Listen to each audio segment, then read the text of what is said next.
Chaque année, c'est l'un des moments forts de l'établissement. Les journées portes ouvertes de l'école supérieure de design de Troyes se tiennent ce week-end et on retrouve sur place notre journaliste Willy Billiard. Bonjour Willy, tu vas nous faire visiter les lieux, mais avant, est-ce que tu peux nous faire une petite présentation de cette école en quelques mots?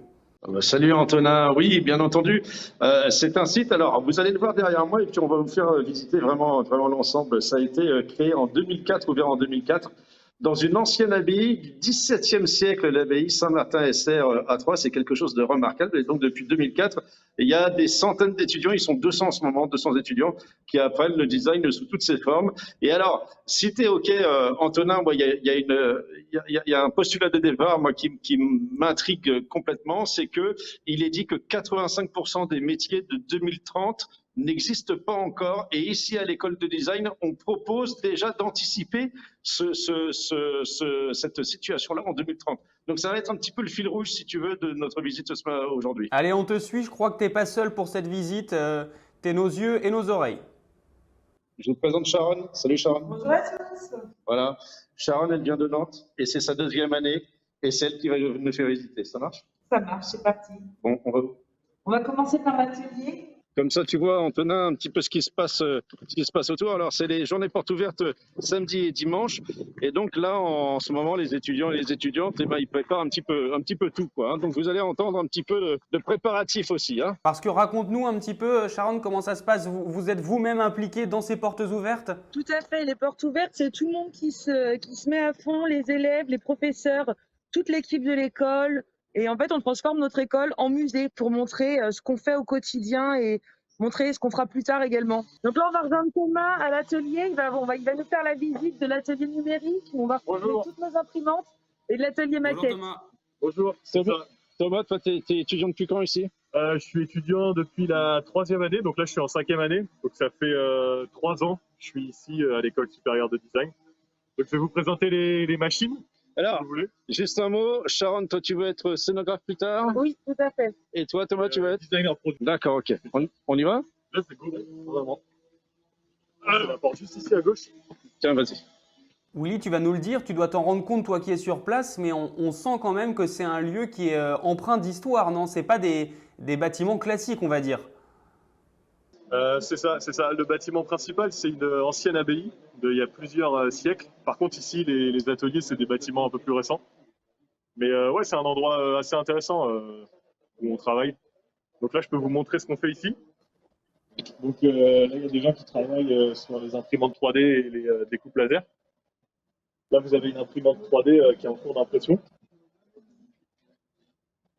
Donc c'est une imprimante 3D à dépôt de fil, on appelle ça. Ça va venir déposer des couches de fil plastique petit à petit. Et en quelques heures, on arrive à imprimer des choses qui ressemblent à ça. On a plusieurs exemples ici. Ça peut servir dans quel contexte, par exemple, une imprimante 3D? Hey, regarde ça, justement, regarde ça. Ah ouais, impressionnant. Donc justement, toi Thomas, tu l'utilises pourquoi toi l'imprimante 3D? L'imprimante 3D, c'est assez intéressant quand on conçoit un projet, dans le sens où on est capable d'obtenir un prototype, une maquette de la forme assez rapidement. Par exemple, si on veut se rendre compte de ce qu'on veut faire, qu'est-ce que ça va donner dans l'espace. Par exemple, là, pour l'impression de ce vase, par exemple, là, on est à 1h30, 2 heures d'impression. Donc, ça nous permet rapidement de nous rendre compte d'un volume et de ce à quoi ça peut ressembler. Après, il y a plusieurs techniques d'impression. Tu nous montres, c'est du Rimbaud? Rimbaud en 3D. Non, c'est pas Rimbaud. Non, c'est un des élèves de ma promo qu'on a scanné, on l'a scanné en 3D avec un scanner 3D et on l'a imprimé en 3D. Là aussi, pareil, ça, c'est une autre personne qu'on a. C'est génial, hein? C'est génial. Et après, on peut avoir des résultats beaucoup plus à l'imprimante 3D. On peut imprimer des choses beaucoup plus complexes. Donc ça, c'est un vase. Là, il y en a pour à peu près une journée d'impression. Et ça donne des choses comme ça qui sont très légères. Donc tu vois, Antonin, c'est ça un petit peu qu'on va pouvoir découvrir tout ce week-end à l'école de design. C'est bon pour toi, Thomas? C'est bon pour moi. Un grand merci à toi, en tout cas. Hein. Alors, en fait, Antonin, ce que j'ai pas signalé, c'est que tu as quand même ici 2000 mètres carrés d'espace. Donc, c'est quelque chose d'assez vaste quand même. Hein. Et pour ceux qui connaissent pas très bien Troyes, Willy, dis-nous, elle est où cette école? Elle est en plein cœur de la ville ou on est un peu excentré? Non, on est juste en cœur de la ville, en fait, sur le pourtour du bouchon de Champagne, en fait, hein, sur le mail des Charmilles, boulevard Henri Barbus, on est vraiment juste derrière la cathédrale, en fait. Hein. Et ici, tiens, regarde. Ici, c'est l'atelier bois où on conçoit tous les mobiliers qui vont nous servir à exposer les projets pendant les JPO ce week-end, que vous pourrez venir découvrir. Donc là, c'est encore en chantier. Et ils sont sympas, ils ont évité de faire marcher les perceuses. Willy, tu peux dire à tout ce petit monde, ils sont pas obligés de faire semblant qu'ils travaillent. Hein. Bon, ben d'accord, je leur dis, hein, ça marche. Voilà, Bon, ça marche. Un grand merci, Thomas. avec plaisir. Bonne continuation à toi. Merci. Merci Thomas. Sharon, on file.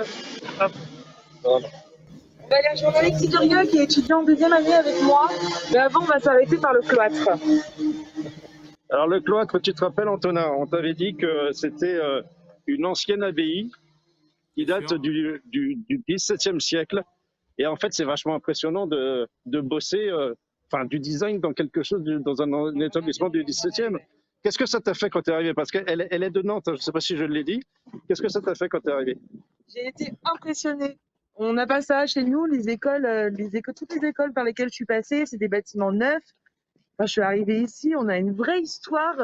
On va passer par là. Il y a vraiment quelque chose d'impressionnant quand on se retrouve ici. Et ça nous inspire au quotidien pour nos créations.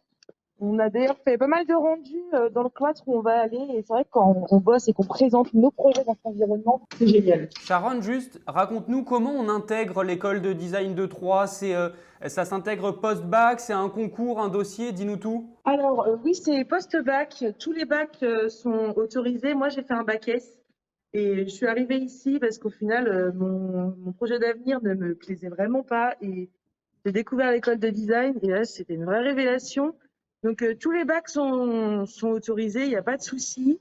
Et c'est sur Parcoursup quand on arrive du coup après le lycée et sinon c'est sur concours. Et je crois savoir que certains de tes camarades de promo sont à l'étranger, c'est ça? Là, en ce moment, on a les 4e années qui sont partis en échange international. On en a quelques-uns dans l'école qui ne sont pas encore partis, mais la plupart nous ont quittés pour 6 mois pour un beau projet. Top.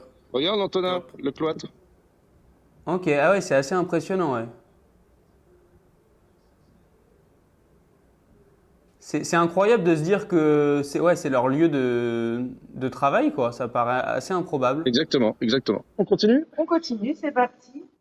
On va aller voir Alexis Durieux, du coup, qui a créé toute la charte graphique de l'événement des JPO de cette année. Salut Alexis. Bonjour. Ah, salut Alexis. Bienvenue. Donc, Alexis, Antonin, Alexis, voilà. Bonjour Alexis. Donc alors, qu'est-ce que tu as fait toi?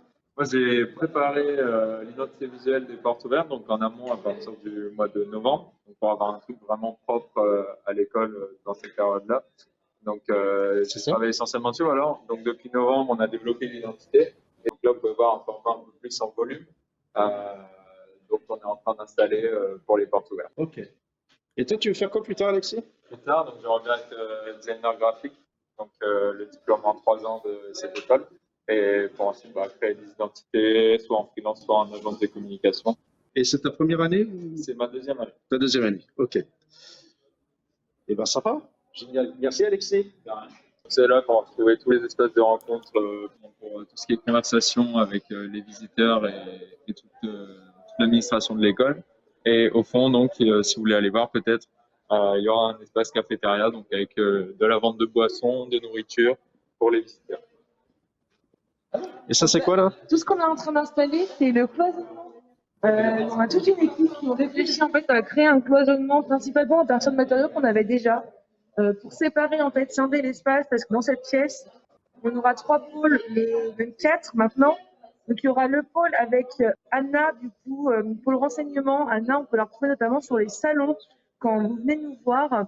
Ensuite, il y aura le pôle international. On vient d'en parler dans le cloître. C'est là où on va pouvoir discuter du coup de quand est-ce qu'on part, et un endroit où on pourra vraiment discuter avec les étudiants. Et là, on a le bar qu'on a restauré lundi et mardi. Ok. Si tu veux boire une petite coupette du bon champagne de l'Aube, Antonin. Eh ben allez, à consommer avec modération toujours, hein. On continue la visite?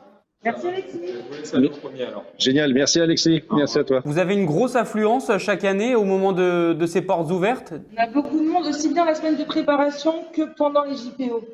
Donc là, on monte à l'étage alors. Ouais, on monte à l'étage. L'année dernière, il n'y a pas eu de porte ouverte à cause du Covid. L'année précédente, c'était un peu perturbé également. Donc là, c'est vraiment un grand retour également, quoi. Xavier? Bonjour Xavier. Willy? C'est Claire TV. Et vous êtes prof alors? Oui, Vous êtes prof de quoi? ici je suis surtout dédié à la partie numérique, jusqu'à la fabrication numérique, donc les impressions 3D, ce qu'on peut faire, et puis juste on peut même parler des objets connectés, on peut parler de tout ça sur le numérique dans le design. Alors, il y a une question qui nous taraude depuis le début de cette affaire, c'est 85% des métiers de 2030 n'existent pas encore. C'est vrai ou c'est un slogan? C'est un super slogan, mais c'est vrai. En fait, ce qui se passe, c'est que ça dépend des études. On cherche, c'est entre 50 et 80%. Mais on ne peut pas dire qu'on va inventer des métiers. Les métiers vont se transformer. Il y a déjà beaucoup de métiers qui se sont transformés. Il y a beaucoup de métiers qui n'ont plus rien à voir avec ce qu'ils étaient il y a 10 ans, ou même il y a 5 ans. Donc c'est ça qui va se passer sur les 10 prochaines années encore. Et le design lui-même aussi va se transformer, la pratique du design, et comment on l'apprend, comment on le pratique, et comment on accompagne aussi les entreprises dans cette transformation numérique. Parce que là, on a deux grosses transformations qui s'opèrent perpétuellement. C'est la transformation numérique et la question écologique. Donc on a ces deux choses-là qu'il faut qu'on réussisse à réconcilier et à faire progresser dans le même sens. Ok. Voilà. Bon courage en tout cas, Xavier. Hein. À plus. Et sinon, ici, on sera sur, dans cette salle, on sera sur comment on apprend le design. Et donc, il y aura tout un petit dispositif. Enfin, il y a des dispositifs pour apprendre, pour regarder, faire des expérimentations graphiques, de volume. C'est quoi créer un logo, comment on construit une page web, comment on choisit des couleurs et des matières pour un projet. Il y aura aussi de l'impression 3D ici. Et tout sera basé sur cette petite chose ici. On buzz. Voilà. Et on obtient un ticket qui nous donne un sujet. Willy, j'ai une question pour toi. D'Ivoire. C'est Buzz l'éclair ou l'Est éclair? C'est pas mal ça, c'est pas mal. Génial. Merci Xavier, à plus. Merci. On va continuer en montant au deuxième étage. Je vous montre pas toutes les salles, je vous en laisse quelques-unes à découvrir pendant les JPO. Alors, il y a notamment une salle où on va pas aller, c'est la chapelle. C'est la chapelle qui se trouve du coup au rez-de-chaussée. On y entre par le cloître.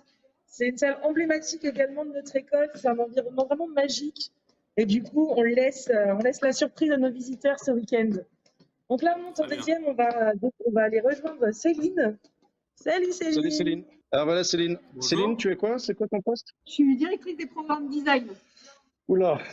Bon, un gros morceau. Gros morceau, ouais. Gros morceau, effectivement. On parlait avec Xavier sur les métiers qu'on connaissait pas encore, qui n'existaient pas encore, et c'est un petit peu la nouveauté, c'est la tendance, ça paraît quand même impressionnant, quoi. 85% des métiers, qu'est-ce que tu peux nous en dire? Et ben, je peux vous en dire que justement, on va essayer d'accompagner les étudiants designers pour que demain, ils sachent faire ce pas de côté et participer, inventer ces métiers-là, les incarner et puis voilà, regarder le monde et notre société de façon un peu créative. Et voilà, tout ce qui les importe aujourd'hui, ils sont socialement et sociétalement hyper impliqués. D'ailleurs, ça se voit dans les journées portes ouvertes et ça se voit dans les projets qu'ils choisissent de mener. Et du coup, si vous voulez regarder un petit peu par ici, là, on a une salle qu'on a transformée en boîte noire où il y a des étudiants de deuxième année qui ont créé des graphismes. Et ça a été diffusé pendant 2 semaines au moment de Noël sur toute la façade du coup d'un bâtiment qui est à Paris, près de la BNF. On a dans l'autre salle des problématiques environnementales que les étudiants ont décidé de traiter individuellement ou collectivement. Donc, c'est vraiment se poser la question de aujourd'hui, qu'est-ce qui se passe, qu'est-ce que j'ai envie de solutionner, et puis demain, quel impact ça a, comment j'y participe. Donc ici, par exemple, on a un projet de Marine qui a travaillé les bouteilles en verre. Comment, en travaillant la matière, elle a envie de donner une deuxième vie à ces bouteilles. Attends, regarde. Ça se voit bien, là? Ah ouais. Alors regardez, ici, on a une petite table aussi. Donc elle a fait plein d'expérimentations. Ah, regarde, Antonin. Ah oui, d'accord. C'est le futur, l'école de design de Troyes. Hein. Oui, et regarde comme c'est bien fait. Là, c'est vraiment un projet carte blanche que les étudiants ont à la fin de leur 3e année, où ils doivent exprimer qui ils sont et comment ils ont envie de participer à la société. Et du coup, Marine, elle a travaillé sur cette problématique. Là, dans cette salle, Il n'y a encore pas grand-chose de visible, mais là, dans les prochaines heures, ça va s'illustrer. Et des projets comme ça, on en a plein. On a aussi plein de projets avec des entreprises. En fait, à l'école, on met vraiment les entreprises au cœur de la pédagogie. Et du coup, elles nous partagent des problématiques pour elles aujourd'hui. Et puis, comment demain, les étudiants y répondent. Et du coup, par exemple, là, les écrans sont éteints, on ne peut pas encore voir, mais on a un projet de data visualisation qu'une étudiante a travaillé, où en fait, elle a décidé de représenter avec une technologie intéressante et aujourd'hui pas encore très exploitée, représenter les problématiques de réchauffement climatique et environnementaux pour que les gens et une sorte de décharge électrique réalise ce qui se passe aujourd'hui. C'est l'un des outils que les designers peuvent utiliser pour changer le monde en fait. Changer le monde. Antonin, changer le monde. Eh bien, écoute, c'est top.